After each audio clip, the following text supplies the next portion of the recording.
തിരുവല്ലയിലെ കുറ്റൂരിൽ സ്ത്രീകൾ തനിച്ചു താമസിക്കുന്ന വീടിന് നേരെ അജ്ഞാതരുടെ ആക്രമണം.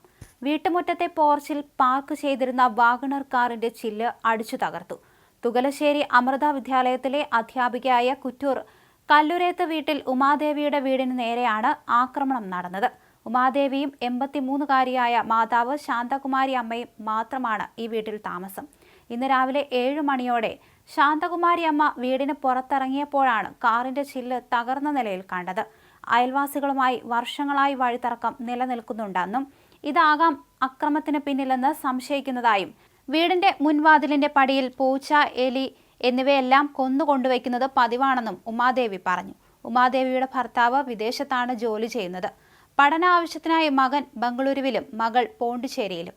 വീട്ടുകാർ വിവരം അറിയിച്ചതിനെ തുടർന്ന് തിരുവല്ല CI BK സുനിൽ കൃഷ്ണന്റെ നേതൃത്വത്തിലുള്ള പോലീസ് സംഘം സ്ഥലത്തെത്തി തെളിവുകൾ ശേഖരിച്ചിട്ടുണ്ട്.